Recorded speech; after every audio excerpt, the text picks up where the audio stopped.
រឿង10ថ្ងៃនៅជាមួយប្រុសស្អាតភាគទី12 8 day ព្រឹកឡើងខ្ញុំភ្ញាក់ឡើងមកដោយគ្មានភាពស្រស់ស្រាយក្នុងជីវិតយប់មិញនេះខ្ញុំត្រូវទុកចោលឲ្យនៅម្នាក់ឯងស៊ីនត្រូវកំដៅលោកយាយនៅពេលទៅមិនតាន់មកវិញបានខ្ញុំដេកប្រែខ្លួនទៅមកពេញមួយយប់ព្រោះនៅមិនតាន់សាំនឹងការដេកម្នាក់ឯងបែបនេះពេលដឹងខ្លួនពេលកដាយប់ក៏សវ៉ារក UK តែក៏នឹកឃើញថាមិនត្រូវធ្វើបែបនោះឡើយទៅព្យាយាមដេកបន្តពេញមួយយប់មានអារម្មណ៍ថាដូចមិនបានដេកអញ្ចឹងនេះខ្ញុំមើលមមាយទៅដល់ណាដល់ណៃក៏មិនដឹងមិនក៏មានអារម្មណ៍ថាហត់នឿយនឹងអស់កម្លាំងដល់ថ្នាក់នេះនិយាយដល់ UK ពេលនេះគេចាំបាច់ហើយហាលភ្លៀងដល់ថ្នាក់នោះគេច្បាស់ជាឈឺហើយចុះអ្នកណាមើលថែគេសង្សារក៏គ្មានប៉ាម៉ាក់ក៏មិននៅជាមួយអត់ក៏មិនដឹងនេះបើសិនគេស្លាប់ខ្ញុំគឺជាអ្នកខុសពេញទីមិនបានទេខ្ញុំទៅពិនិត្យមើលឲ្យដឹងច្បាស់សិនថាគេមិនបានស្លាប់ព្រោះខ្ញុំមិនបានបារម្ភពីគេស្អីទេប៉ិតមែនណាទីខ្ញុំទូរស័ព្ទទៅគេភ្លាមលោកហាមស្លាប់ដាច់ខាតទូតគ្មានអ្នកទទួលឬគេមិនបានលឺសាម្ដងទៀតល្អជាងទូតម្ដងទៀតហើយទូតម្ដងទៀតចុះទូអូព្រមចាញ់ហើយគេមិនទទួលមែនអូយងាប់ហើយកើតអីក៏មិនដឹងដល់ហាភ្លៀងបែបនោះទៅស្លាប់នៅកន្លែងណាឬមួយអត់ក៏មិនបានទេខ្ញុំតាក់ទងទៅរកជំនួយដើម្បីបញ្ជាក់ពីការនៅរស់រានមានជីវិតរបស់គេទីខ្ញុំទៅរកអាម៉ាសៀបង្គន់ភ្លាមក្តៅចិត្តជាងមុនទូតហៅឡូជ័យយោគេទទួលហើយអាម៉ាសៀដងគុណទទួលហើយចាដងគុណអូថ្ងៃនេះមកពេញយកតែម្ដងមានរឿងអីដែលគួរឲ្យសប្បាយចិត្តឬយ៉ាងម៉េចលោកនៅគិតថាមានរឿងអីដែលគួរសប្បាយចិត្តសម្រាប់ខ្ញុំទៀតឬណែលោកដឹងទេថា UK ណា UK នេះនាងលេងខឹងគេហើយឬបែរធ្វើសម្ដីសប្បាយចិត្តដំឡើងទេខ្ញុំមិនត្រឹមតែខឹងទេតែស្អប់ខ្លាំងទៀតផងគឺខ្ញុំគ្រាន់តែចង់ដឹងថាដែលគេរត់កាត់ព្យុះភ្លៀងមករកខ្ញុំកាលពីម្សិលមិនបានធ្វើគេកាត់អីដល់ថ្នាក់ស្លាប់បាច់បារម្ភទេអាម៉ាស៊ីននោះរឹងមាំសឹងអីងាយងាប់ផ្ដាស់ទេចាស់គេណាឆ្លើយឆាប់មកកន្លែងដើមហ្នឹងហើយបន្ទប់ដែលនាងធ្លាប់នៅអើកុនប៉ុណ្្នឹងហើយហេចាំសិនទូខ្ញុំដាក់ទូរស័ព្ទចុះ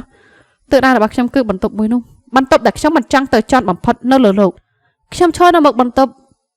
208ហើយបន្ទប់នៃការចង់ចាំ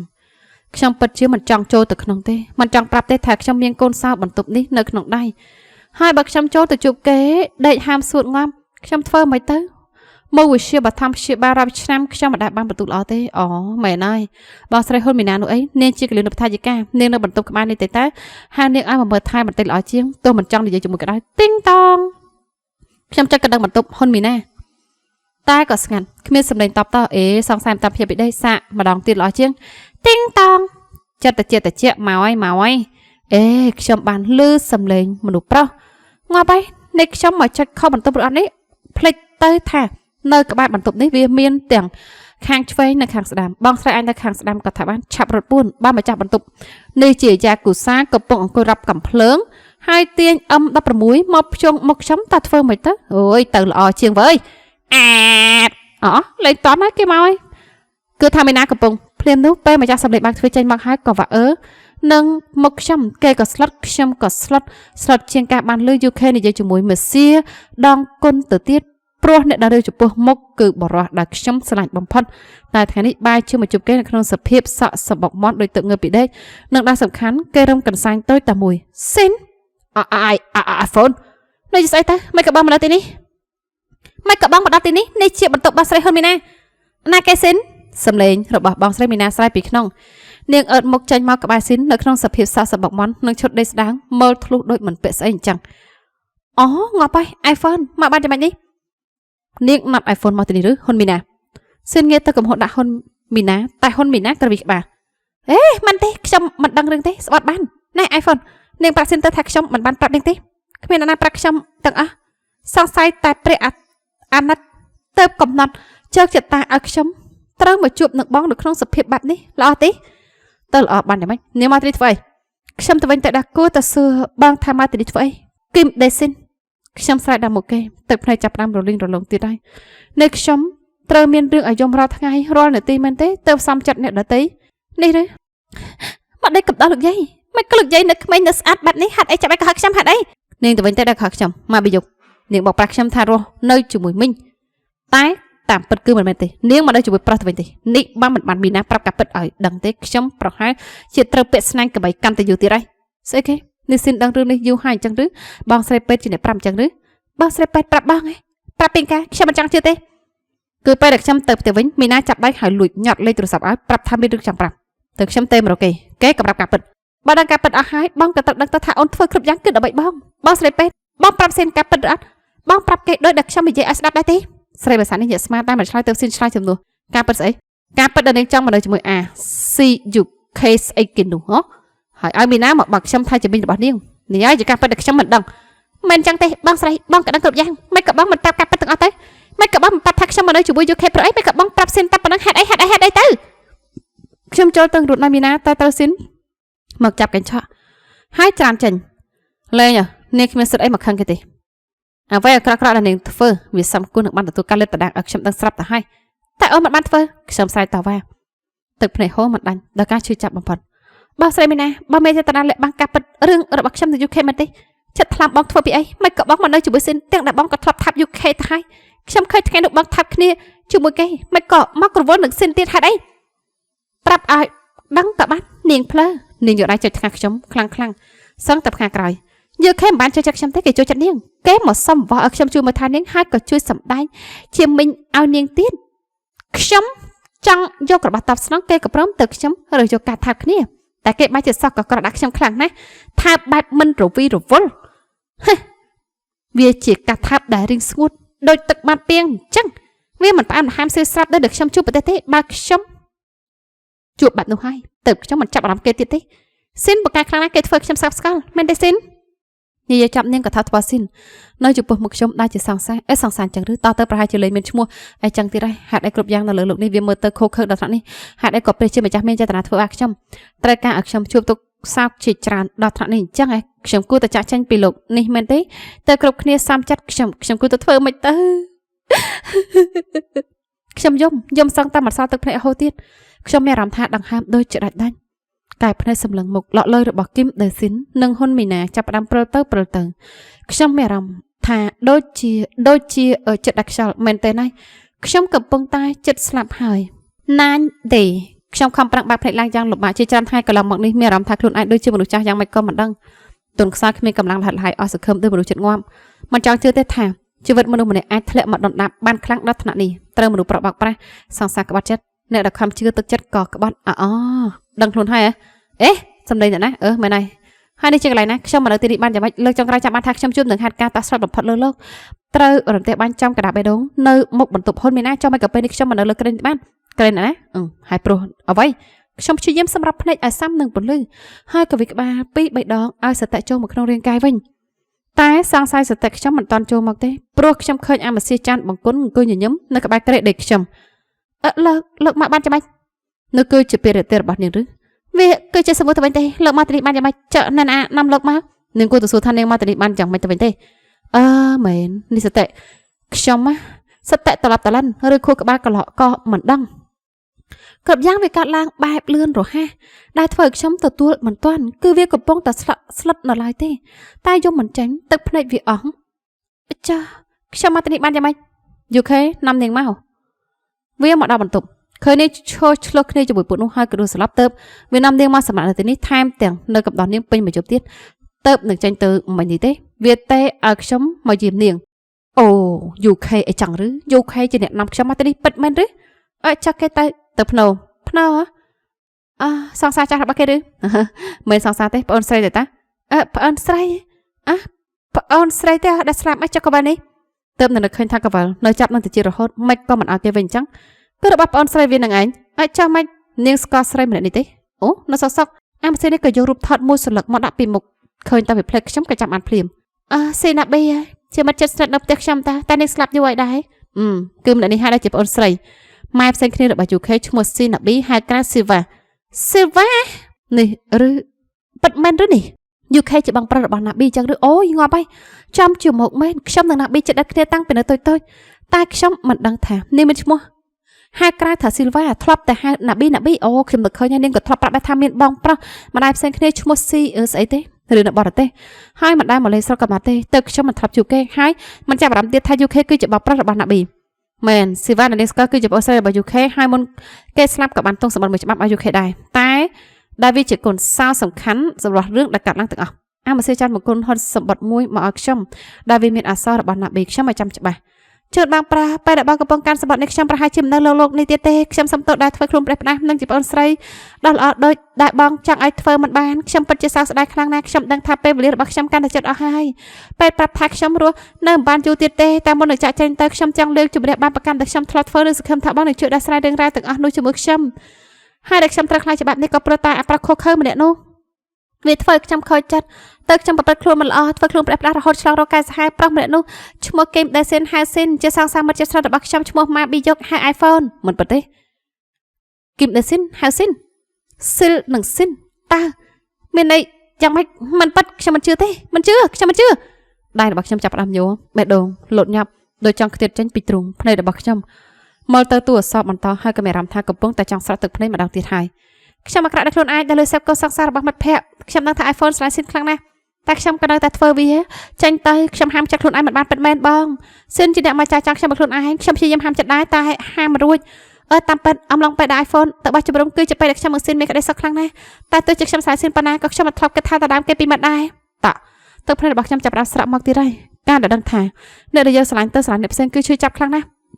កាន់តែដឹងថាអ្នកផ្សេងនោះគឺជាមិត្តជិតដិតរបស់ខ្លួនគឺកាន់តែឈឺរាប់រយដងពេលនេះបេះដូងរបស់ខ្ញុំខ្ទេចខ្ទាំអស់ហើយប្រៀបមិនបានទេថាហេតុកាត់ដ៏ធ្ងន់ធ្ងរទាំង3ដែលបានជួបមួយណាវាធ្ងន់ជាងខ្ញុំចាំបងដឹងថាប្រុសដូចជាគីមដេសិនមិនមែនជាប្រុសល្អដូចដល់ណាគិតនោះទេក្រៅពីខ្ញុំហើយក៏នៅលួចសេពកុំស្រីផ្សេងជាច្រើនទៀតខ្ញុំក៏ចាប់បានច្រើនដងដែរតែគ្មានសិទ្ធិនិយាយព្រោះមិនបានស្ថិតនៅក្នុងឋានៈជាសង្សាររបស់គេពេលខ្លះខ្ញុំចង់ប្រាប់ឲ្យ iPhone ដឹងតែគិតទៅមកខ្ញុំក៏មិនចង់នេះខូចចិត្តច្រើនជាងនេះសេមប្រាប់ខ្ញុំថាចង់បាយពីនាងតែមិនដឹងថាយកស្អីទៅធ្វើជាហេតុផលព្រោះនាងល្អមករហូតទៅសម្រាប់ចិត្តសេពក៏បន្តបែបនោះទាំងដែលគេលេងស្រ័យនាងទៅហើយតលើនេះទឹកភ្នែកស្រក់ឈូតែម្ដងដែលទប់លេងបាននេះឬការពិតដែលខ្ញុំគួរតែដឹងហេតុអីក៏ខ្ញុំមិនថប់ដឹងអញ្ចឹងមកដឹងនៅពេលនេះគឺវាយឺតពេលពេកទេដឹងដែលខ្ញុំធ្វើគ្រប់យ៉ាងកន្លងមកនេះតែដើម្បីអ្វីទៅខ្ញុំធ្វើដើម្បីអ្វីតែបង្គន់តែស្មាក់ខ្ញុំតិចទោះរដល់ខ្ញុំមានអារម្មណ៍ថាជ្រិញរឹករបស់គេក៏ដោយតែលើនេះខ្ញុំបាយចំអារម្មណ៍ថាសប្បាយចិត្តដែលមានគេនៅក្បែរយ៉ាងហើយណាស់ខ្ញុំក៏មិនបានអង្គុយយំតែម្នាក់ឯងដែរទាំងអស់នេះដែលខ្ញុំនិយាយឲ្យបងស្ដាប់គឺមកពីចង់ឲ្យបងជួយអ្វីមួយយ៉ាងនោះគឺការជួយនាំ iPhone ចេញពីសេចក្តីសុខខ្លាំងៗនោះខ្ញុំចង់ឲ្យបងធ្វើយ៉ាងណាក៏បានឲ្យគេបែកពីសេនដោយនាងមិនត្រូវឈឺចាប់ព្រោះត្រូវប្រាប់ថាបែកគ្នាខ្ញុំចង់ iPhone ជួយអ្នកសុំបែកពីសេនច្រើនជាងបងអាចជួយខ្ញុំបានទេតែកុំយករឿងទាំងអស់នេះប្រាប់នាងអីខ្ញុំមិនចង់នាងស្អប់ខ្ញុំសុំផ្ញើនាងទៅបងផងកុំឲ្យនាងខូចចិត្តទៀតបើនាងខូចចិត្តបងត្រូវនៅក្បែរឲ្យមើលថែនាងកុំឲ្យអ្នកធ្វើអាប់ទៀតហើយបើអាចទៅបានខ្ញុំចង់បងសេពគប់នាងខ្លាំងណាស់បើបងធ្វើបានមែនខ្ញុំច្បាស់ជាមានសេចក្តីសុខខ្លាំងណាស់ហើយមើលទៅព្រោះ iPhone គឺជាបទល្អរបស់ខ្ញុំមិនចង់ឲ្យនាងមិននៅសល់អ្នកណាទេបងត្រូវធ្វើឲ្យខ្ញុំឲ្យបានលាសិនហើយស្លាញ់បងប្រុសស៊ីលវ៉ាខ្ញុំបានទៅយកដៃខ្ទប់មកខ្លួនឯងហើយយំនេះឬជាប្រភពនៃរឿងទាំងអស់នេះឬការពិតដែលខ្ញុំគួរដឹងការពិតដែលបញ្ជាក់ឲ្យដឹងថាខ្ញុំវាល្ងងខ្ញុំល្ងងជាទីបំផុតខ្ញុំធ្វើបាបមនុស្សល្អតែជ្រើសស្រឡាញ់មនុស្សអាក្រក់ខ្ញុំមិនដឹងថាត្រូវធ្វើយ៉ាងណាបន្តទេមិនដឹងពិតមែនយូខេមិនអាចប្រាប់រឿងនេះដល់នាងទេទៅខ្ញុំមកប្រាប់ជំនួសគេច្បាច់ស្មាខ្ញុំថ្នមដោយការយល់ចិត្តគ្រប់យ៉ាងដែលនាងធ្លាប់ដឹងវាមិនដូចនាងគិតទេយប់នោះនាងនឹងវាគ្មានស្អីគ្នាឡើយទាំងដែលនាងក៏ស្វឹងបើវាចង់ធ្វើអីនាងគឺមិនពិបាកទេតែវាក៏ជ្រើសរើសមិនធ្វើព្រោះមិនចង់ឆក់កាសពីនាងវាគ្រាន់តែត្រូវការបើកដើម្បីឲ្យនាងមានអារម្មណ៍ថាធ្វើខុសហើយតែសំបីពីសង្សារគំរូរបស់នាងតែប៉ុណ្ណោះស្អីគេនៅជារឿងកុហកទៅឬខ្ញុំនឹងគេមិនបានមានអីគ្នាពិតមែនឬនេះតែខ្ញុំជេរគេឡើងច្រើនជេរខ្លាំងទៀតផងខ្ញុំមើលមនុស្សខុសហើយមិនក៏ខ្ញុំមិនដឹងរឿងស្អីសោះអញ្ចឹងវាបារម្ភពីនាងខ្លាំងណាស់ខ្ញុំមិនដឹងថាវាស្រឡាញ់នាងមែនទែនហើយមិនអញ្ចឹងបែបមិនធ្វើអញ្ចឹងទេមនុស្សសង្ហាដូចជាវាបើចង់សេពគប់នរណាម្នាក់គឺមិនចាប់ឡើយតែវាជ្រើសរើសមកប្រើពេលវេលាជាមួយនាងវាចង់ប្រើវិធីនេះដើម្បីឲ្យនាងបានប្រើជីវិតរួមជាមួយមិនចាំបាច់ទៅត្រឹមនៅជាមួយអមនុស្សអាក្រក់បែបនោះទៀត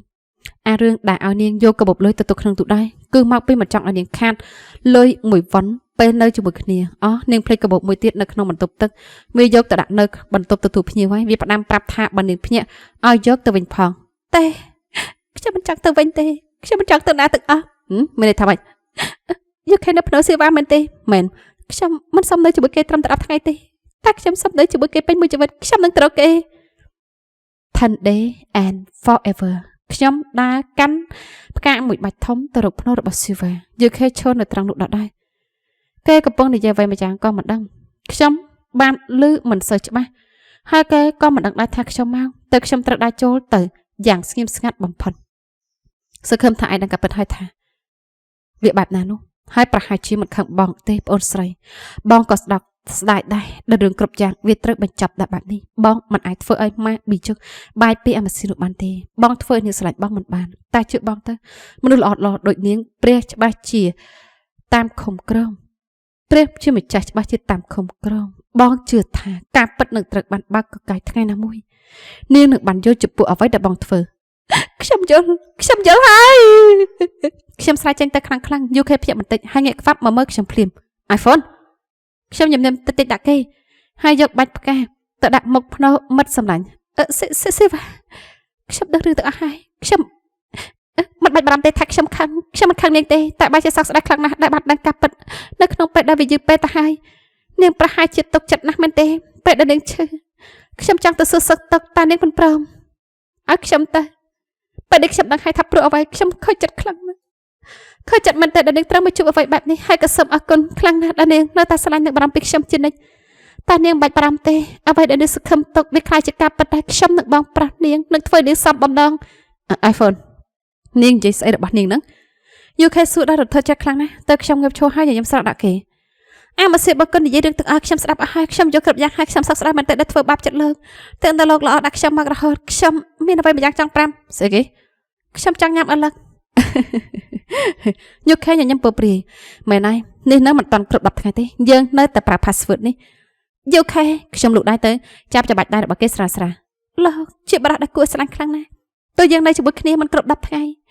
តែខ្ញុំបានទទួលដឹងថាលោកស្រឡាញ់និងមានបំណងល្អចំពោះខ្ញុំលោកមើលថាខ្ញុំគ្រប់យ៉ាងធ្វើដើម្បីខ្ញុំគ្រប់រឿងមានតែខ្ញុំទេដែលមិនថោកសង្កេតពីអ្វីដែលលោកធ្វើរហូតដល់ថ្ងៃនេះថ្ងៃដែលខ្ញុំដឹងការពិតខ្ញុំក៏ដឹងភ្លាមថាខ្ញុំត្រូវតែធ្វើយ៉ាងណាតាមការកំណត់ថ្ងៃនេះជាថ្ងៃចុងក្រោយដែលយើងនៅជាមួយគ្នាតែលោកនឹងថាអីទេបើខ្ញុំសុំឲ្យលោកនៅជាមួយបន្តទៀតជារឿយៗមិនត្រឹមតែ10ថ្ងៃតែអាចជា100ថ្ងៃ1000ថ្ងៃឬមួយជីវិតនេះនាងសុំខ្ញុំរៀបការឬឈួតយូខេបង្អាប់ខ្លាំងខ្ញុំធ្វើអីមិនត្រូវយើងធ្វើក្តីសុបិនរបស់សេវាខ្លាចជាការពិតទៅខ្ញុំធ្លាប់ប្រាប់នេះហើយតាអ្វីដែលធ្លាប់នៅជាគូគឺត្រូវតែនៅជាគូជានិច្ចដោយត្រសែកតូចដែលតាំងចាប់នឹងចិញ្ចៀននេះអីយូខេទាញដៃខ្ញុំមកដាក់លើបាតដៃគេវាត្រូវនៅជាគូនឹងព្រះច័ន្ទមួយចំណិតនេះតែពេលខ្លះទន្សាយក៏មិនត្រូវការព្រះច័ន្ទដែរហត់អីគឺមកពីទន្សាយមួយនេះមានយូខេហើយខ្ញុំវាស័ក្តិសិទ្ធនឹងតែជាបង្ហាញក្រវិលប៉ុណ្ណឹងពេញចិត្តទៅហើយយូខេមើលមកខ្ញុំមិនព្រិចខ្ញុំក៏មើលគេដូចគ្នាមិនចង់ជឿទេថាបរិះនៅចំពោះមុខខ្ញុំមិនមែនជាស៊ីនបរិះដែលខ្ញុំធ្លាប់ស្រឡាញ់តែបែរជាយូខេបរិះដែលខ្ញុំមានការជឿជាក់ថាទោះយ៉ាងណាក៏គ្មានថ្ងៃស្រឡាញ់គេបានតែចុងក្រោយខ្ញុំក៏ចាញ់ចិត្តខ្លួនឯងខ្ញុំចាញ់ឲ្យយូខេគ្រប់យ៉ាងទាំងមុខមាត់នៅចិត្តគំនិតគ្មានអីស៊ីនធៀបនឹងគេបានសូម្បីតែបន្តិចទាំងមុខមាត់នឹងចិត្តគំនិតនោះពេលកន្លងមកខ្ញុំគ្រាន់តែស្រឡាញ់ខុសមនុស្សប៉ុន្តែបន្ទាប់ពីនេះទៅគ្មានពាក្យថាខុសសម្រាប់ខ្ញុំទៀតទេយូខេរំកិលមុខយឺតចូលមកចិត្តដៃទាំងពីរកសោបមុខខ្ញុំមុននឹងទម្លាក់បបោមាត់ចុះមកយឺតមកលើបបោមាត់ខ្ញុំនឹងយ៉ាងយូរដូចជាប្រកាសនៅចំពោះមុខភ្នោស៊ីលវ៉ាថាគេសន្យាថានឹងស្រឡាញ់នឹងមើលថាខ្ញុំរហូតទៅរសជាតិនៃការថែរបស់គេនៅតែក្រអូបផ្អែមជានិច្ចហើយខ្ញុំក៏ដឹងថាខ្លួនឯងមិនដែលស្អប់ខ្ពើមការថែរបស់គេម្ដងណាឡើយនោះមកពីខ្ញុំផោងចិត្តទៅលើគេជាយូរមកហើយបន្ទាប់ពីការថែបគ្នាដល់សានផ្អែមល្ហែមបានបញ្ចប់ទៅយូខេក៏ទាញខ្ញុំចូលទៅអោបដូចតែធ្លាប់អោបរយជប់វាធ្វើឲ្យខ្ញុំមានអារម្មណ៍ថាកក់ក្ដៅនៅក្នុងចិត្តខ្លាំងណាស់ហើយនៅសុកខ្ញុំក៏នឹកឃើញអ្វីមួយយូខេខ្ញុំមានរឿងចង់សួរថាមករឿងយប់នោះយើងមិនបានមានអីគ្នាទេមែនទេសង្ស័យធ្វើអីគឺមសៀចានមកគុណនោះប្រាប់ថាយើងមិនមានអីគ្នាទេលោកគ្រាន់តែបោកខ្ញុំចោលខ្ញុំសប្បាយពីស៊ីនប៉ុណ្ណោះមិនមែនឬគឺមែនចុះនាងសួរខ្ញុំធ្វើអីតែខ្ញុំឃើញណែខុនដុំធ្លាក់នៅក្បែរក្រេអីចឹងឬបើយើងមិនបានធ្វើគ្នាមែនចុះវាមកបានយ៉ាងម៉េចនាងគិតថាម៉េចយូខេខ្ញុំសួរលោកមិនបានឲ្យលោកវិបកទេយូខេញញឹមយូខេញញឹមអីប្រាប់ការពិតភ្លាមមកខ្ញុំប្រាប់នាងហើយតាប្រាប់អីលោកមិនតាន់បានប្រាប់ទេប្រាប់ហើយប្រាប់ឲ្យនាងគិតដល់ខ្លួនឯងទៅអីយូខេឆាឱកាសពេលដែលខ្ញុំភ្លឹកក៏លួចថាថ្ប៉ះខ្ញុំយល់សប្ល្អយកសប្ល្អស្អីពេលនេះគឺខ្ញុំចង់នាងយកសប្ល្អនឹងណាលោកនឹងមកឆ្លើយសំណួរខ្ញុំទេមែនទេស្រឡាញ់ខ្ញុំមិនបានសួរសំណួរនេះទេគិតថាឬក៏ឡងផុតទៅហើយនាងកុំទៅសង្ស័យអីមកសង្ស័យរឿងអនាគតអស់ជាងថាបន្តពីនេះទៅយើងនឹងអីគ្នាឬអត់ស៊ីយូខេយប់នេះមិនដែរឆ្លងគ្រប់10ថ្ងៃរបស់យើងអត់ទេប៉ាឈួតឆ្លើយលោកឯងឈួតជាទីបំផុតខ្ញុំខ្មាស់រហូតដល់ថ្នាក់លួចទេតាប់យូខេអស់ជាច្រើនដៃយូខេអស់សំណាចរត់គេចទៅខ្ញុំក៏រត់ដេញគេដូចកូនក្មេងបែបនេះហើយដែលគេហៅថាក្រៅភ្លៀងមេស្រឡះបើមិនធ្លាប់មានទុក ទេគឺមិនដឹងឡើយថាសុខវាមានលក្ខណៈបែបណាមុននេះខ្ញុំយំច្រើនណាស់តែបន្តពីនេះទៅគឺប្រហែលជាគ្មានទឹកភ្នែកទៀតទេខ្ញុំជឿថា UK នឹងធ្វើឲ្យខ្ញុំមានសេចក្តីសុខច្រើនពេកកន្លងមកបន្តពីនេះទៅនឹងរហូតតទៅស្រឡាញ់ណាស់កំពូលសង្ហារបស់ខ្ញុំរឿង10ថ្ងៃនៅជាមួយប្រុសស្អាតចប់ដោយបរិបូរអរគុណច្រើនប្រិយមិត្តដែលបានតាមដានស្ដាប់តាំងពីដើមរហូតដល់ចប់ចាអធិស្ឋានចំពោះកំហុសខុសឆ្គងដែលកើតមាននៅក្នុងការអានផងដែរចាចំពោះប្រិយមិត្តដែលមានជារឿងចង់ផ្ញើមកកាន់ខាងនាងខ្ញុំដើម្បីឲ្យនាងខ្ញុំអានជូនចាអាចធ្វើការតេតងមកកាន់ខាងយើងខ្ញុំបាននាងខ្ញុំនឹងធ្វើការអានជូនចាជម្រាបលាជួបគ្នានៅវេលាក្រោយទៀត